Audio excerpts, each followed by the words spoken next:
Welcome to the Ranchonomics Podcast, where we empower you to build a better ranch and transform your operations into a thriving business. I'm your host, John Haskell. Let's get started. All right, welcome to another episode of the Ranchonomics Podcast. I'm your host, John Haskell, and I'm joined again today by Kevin Wiltse from Kansas. Kevin, how are you? Doing well today, thanks. Very good. Well, we have done another episode with Kevin. I'm going to have him give just a quick intro. And then we're going to talk about cover crops and forage crops and how do we go from conventional cash crop or row crop farming into a cover crop or forage crop system. Okay, so Kevin, give us a quick intro and then we'll jump into it. Yep, Kevin Wiltse, West Central Kansas again.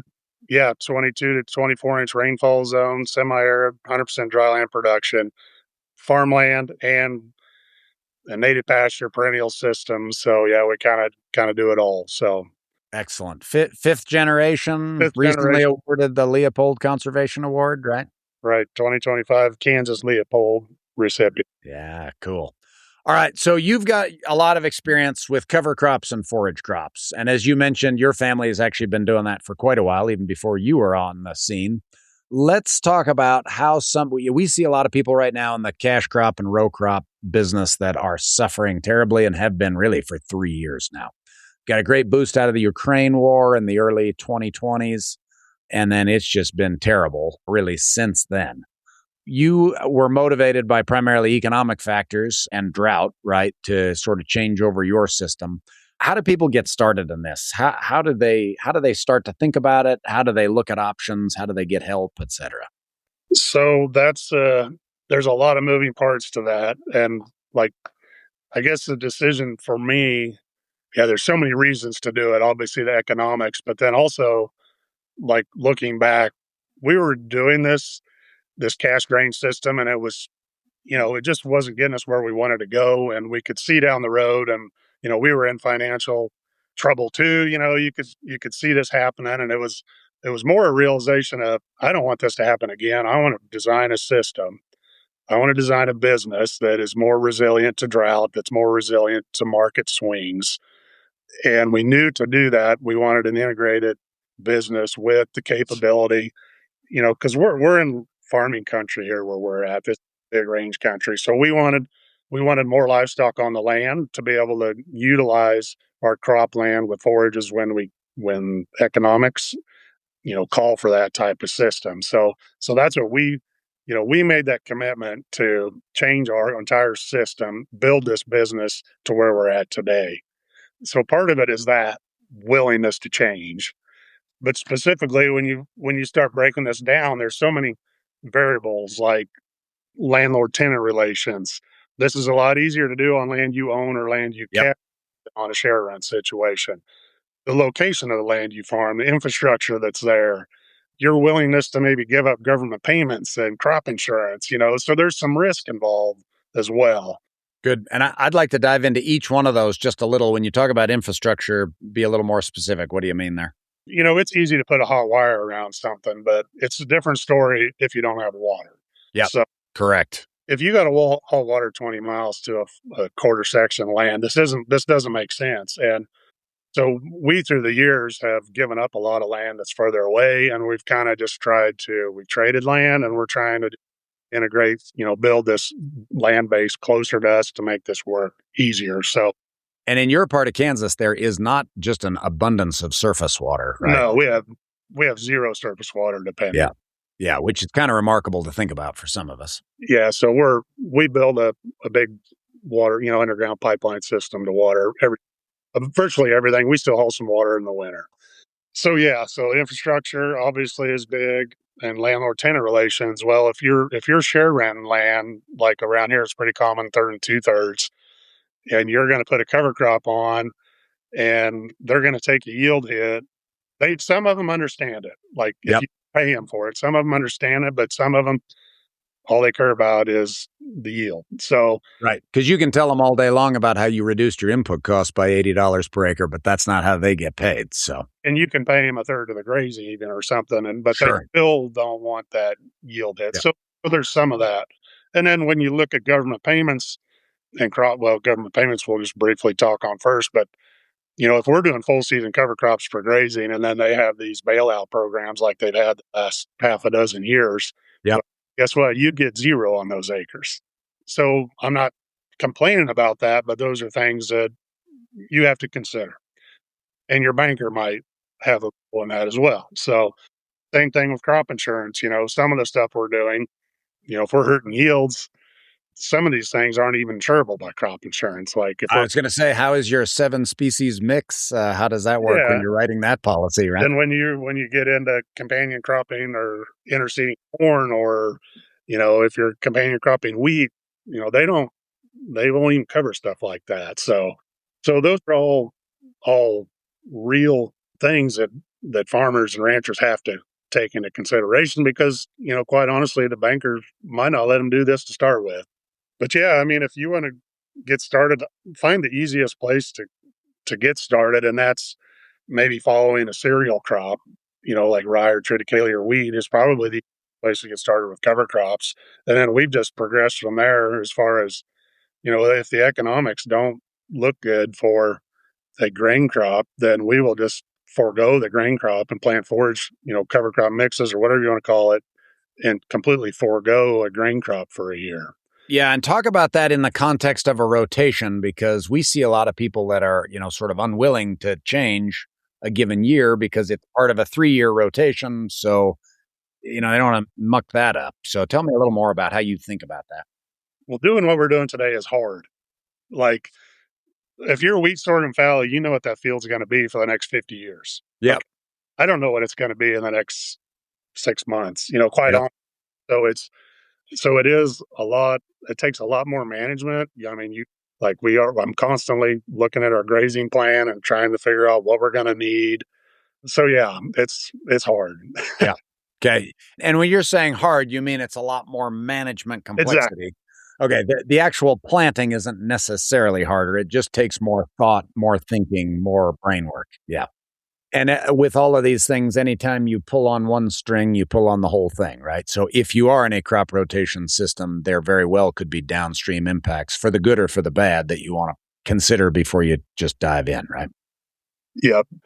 So as far as crop rotation, like just for instance, for us, we might on a lot of these acres around the farm, we might only do one cash crop every 4, 5, or 6 years now. Like we might do, let's sneak a milo crop in. Like, so I want to be able to harvest that milo crop, the residue as well with livestock. We're always Yep. trying to stack enterprises on that. So we might do 1 year of milo, and the next year it might be full season cover crop, and then the spring we might do full season cover crop for a few years until we start getting the shatter cane problem. Then we might transition it to cool seasons by in the spring, we'll do like the spring seeded cover crop, like an oat mix. And then we'll actually terminate that and just leave that on the soil for cover. And then in, mid August, then we'll transition over to cool season mixes. And we might do that on a piece of ground for 2 or 3 years before we go back to a cash crop deal. So we kind of use that crop rotation, to clean up weed problems too. So That's an important thing to note, that a lot of crop rotations are designed for weed control, moisture management, and sort of pest and other, I don't know what you call them, control, right? But diseases, funguses, that sort of thing. Yeah. And did I say fertility management in there? yeah, as well. Yeah, absolutely. Right. We're often planting a legume before we plant corn because we're Yeah, trying to increase soil fertility. Okay. So the reasons behind those crop rotations, if we clearly understand those, then when we start messing around and making changes, we can think about how those affect things downstream, right? exactly. Yep. Okay. All right. Very good. Those are tools. Those are easy tools that you can use where Yep. you're working with nature instead of against it. Yep. Yep. Very good. All right. So the first thing you did, I think, was went out and plowed up 10,000 acres and just went straight to cover crops, right? Or what's a good way to start there? Like I say, just like the easiest spot is something small Yeah. behind reels, but it depends on the livestock that you have or what you're wanting to do. As far as bringing in custom, Yep. because you got to kind of plan for, you got to kind of get an idea of how many grazing days you're going to need, and be able to plan a forage, chain for that, doing annuals if you're going to do that. So Very good. So start with a small acreage, preferably something you own, preferably something close to home that doesn't have a ton of entanglements on Yeah, it. and something close to where you can get livestock on it too is, Yeah, if you got good. quarter And sections off. that are yeah, quarter Yeah, sections that are half grass or half, native, half cropland, those are ideal places to, yeah, yeah. place to start. So, Okay. Very good. there's a lot of resources out there as far as, like green cover, seed, as far as going out there, getting help on your mixes and getting the, in general. There's a lot of resources out there. So, Yep. Yeah, very good. And you, I believe, you have a number of webinars you've done online, correct? That are on YouTube. yeah, there's probably several out there with Okay. several with green cover and presented at several conferences out there as well. Okay. Very good. We'll try to provide links to a couple of those in the show notes when we get done. All right. And then how about what does the startup cost look like? Is there a big hurdle that we've kind of got to overcome right at the beginning, or is it just a matter of jump in and we have those direct costs? Are there other costs or problems that we want to think about at the beginning? You mentioned already the infrastructure and crop insurance and program payments. I mean, if you're going to manage your grazing, there might be some costs there with polywire and or things like that. But I don't think there's a lot of other costs other than, of course, having the equipment to get the job done and the seed. And, you might still have to have a herbicide pass in there or something. And then, one thing that we have learned too is if you're just starting out and you're going into a system of real low fertility, sometimes it pays to put on 20 pounds of nitrogen. Yeah. You don't want to go to all that expense and not grow something too. So we have experienced that as well. Like starting out, don't be afraid to, you want to grow this cover crop like you would a cash crop, most part. So don't be afraid to put something into it to get started. Yeah, and that just kind of follows a best practice of let's do it and be successful the first couple of rounds, right? We may not get the full benefit because we have to add fertility, but let's darn sure get some of the benefit. Yeah, you want it to work because yeah, when it doesn't work, it just, that's not good. So, and the diversity helps like that too. If you're planting a single species, you're more likely to fail in within those diverse mixes. So, Yep. Okay. Let me ask you something. Are you making good decisions or just making the best ones you can with limited information? At Ranchright, we help producers slow decisions down just enough to see the real trade-offs: cash flow, risk, and long-term impact. Better information leads to better decisions and better sleep. If you want more confidence in the choices you're making, learn more at ranchlightllc.com. All right. What else do we need to think about if we've never done this before, we're new to it, we're nervous about making a change? What are other things we want to think about? I think you just have to educate yourself and just do it. I mean, you put the numbers to it, and it's easy to do right now because grain farming doesn't pencil out that well. So Right. cattle, and if you're decent at managing cattle, that's part of it too, or sheep or goats, whatever you're doing. So I think people can do it. So The hardest part is the mental part at the beginning, the social yeah, part, I right? think that's 100%. Yep. All right. Any particularly good resources that were helpful to you as you got going, or any that you see out there that you really recommend? Gosh, I've done so much reading, and And you mentioned green cover, for example, in Canada. Joe's got his company up there that I'm drawing a blank on, Covers and Co. yeah, green cover. They're out of Bladen, Nebraska. They're outstanding. They do a lot of programs around too that you can attend, field days and Yeah. stuff. Obviously, No Till on the Plains conference, Oh CCTA yeah. Colorado is outstanding. So there's a lot of. I mean, that's one thing you can go to a conference or a meeting about every week now, and yeah, there's just tons of resources out there. And I guess what I encourage people to do more than anything, and I've had a lot of people call me, but just go visit somebody that's doing this. And that's a big deal. And then take your partner in your operation, whether that's your brother or your wife or your sister or your dad or mom or whatever. That helped me immensely because, yeah, when we started talking about managing grazing like this, that was a big hurdle. And then I actually took dad, and then you come home and it's like, oh, we can make this work. So Yeah. a lot of moments like that. Or ranching for profit, take your wife, Yeah. or your dad, or your partner, you just can't. come home and try to relay that information to them, they're just not Yep. going to, like, if they saw it as well. So, Yep. Yeah, they don't have all the prep work, right? Most of the time we leave something like that and we're at the last stage and we haven't given all the first steps when we come home. And when I blurt stuff out to my wife and she's like, I have no idea what you're even talking about. So, and I'm already at the end, right? yeah. Yeah, cool.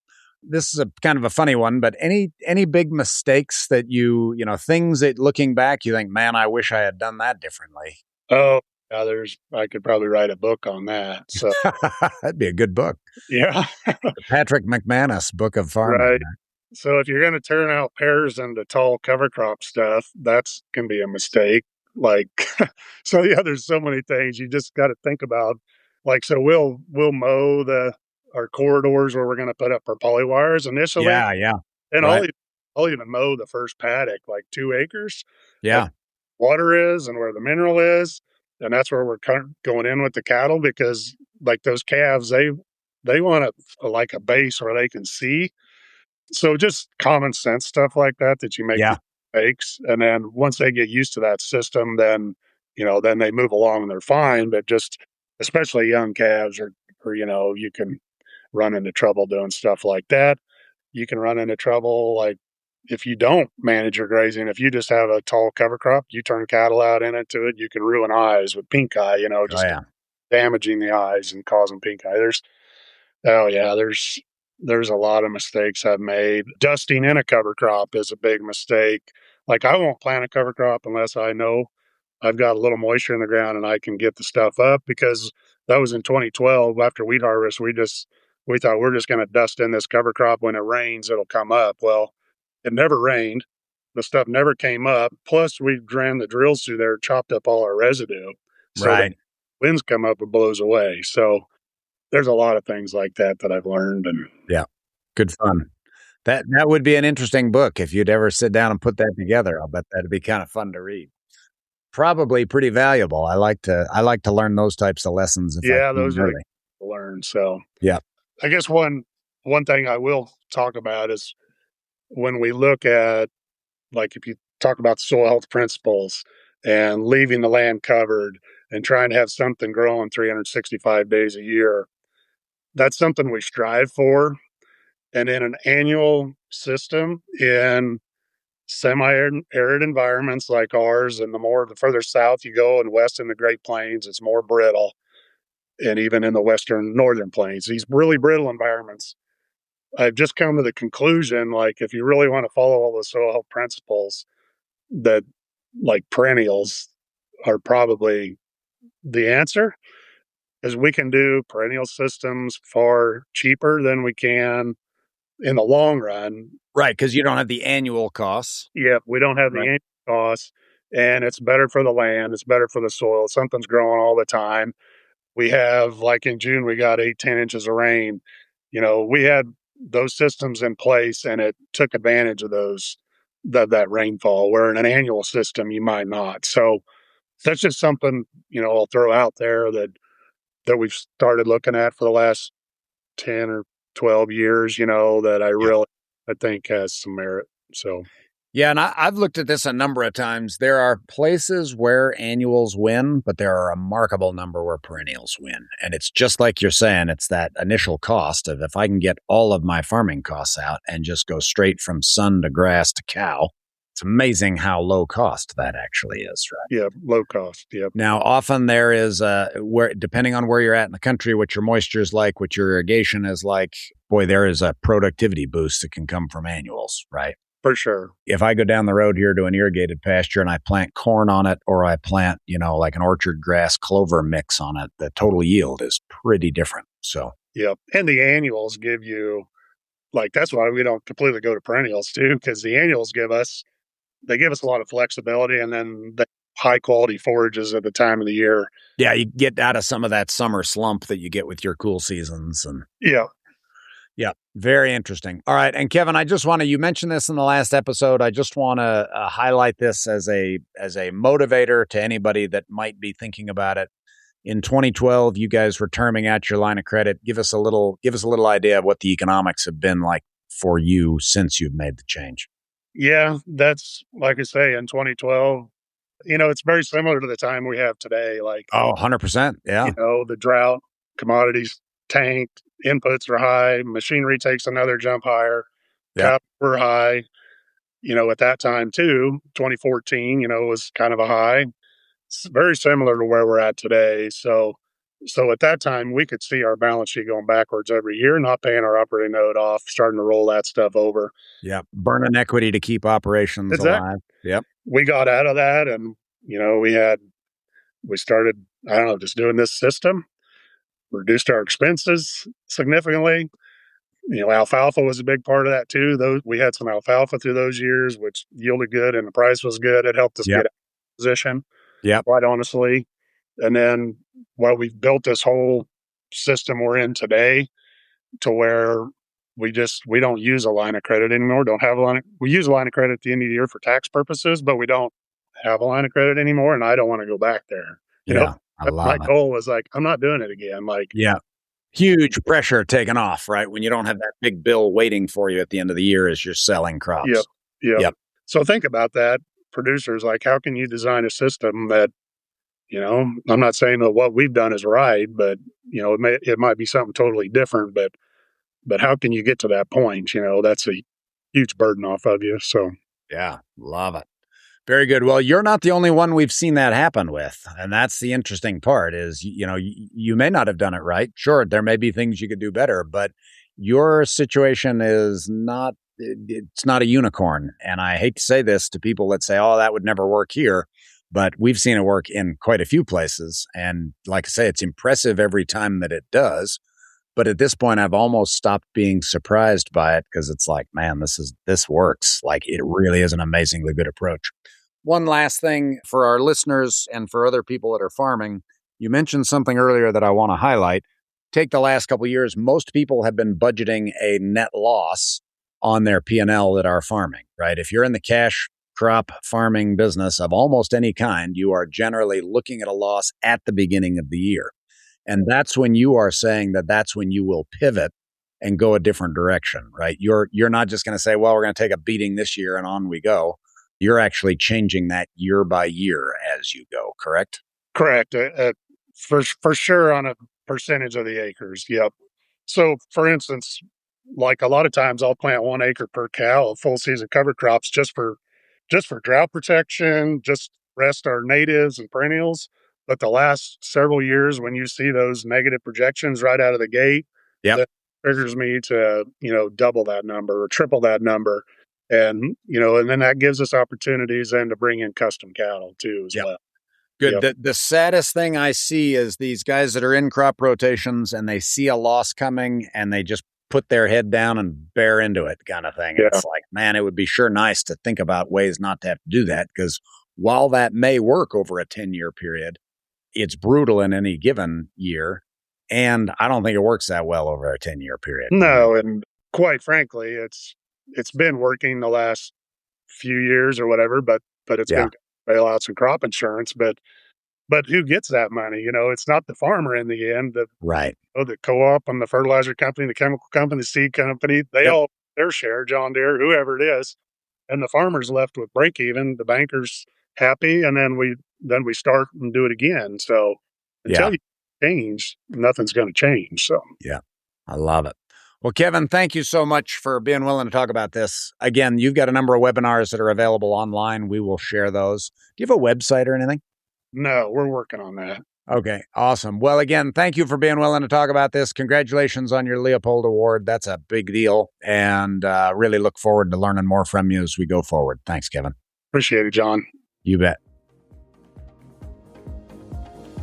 Thank you for tuning into the Ranchnomics podcast. We hope this episode helped you win today. If you enjoyed this episode, please subscribe and share it with a friend.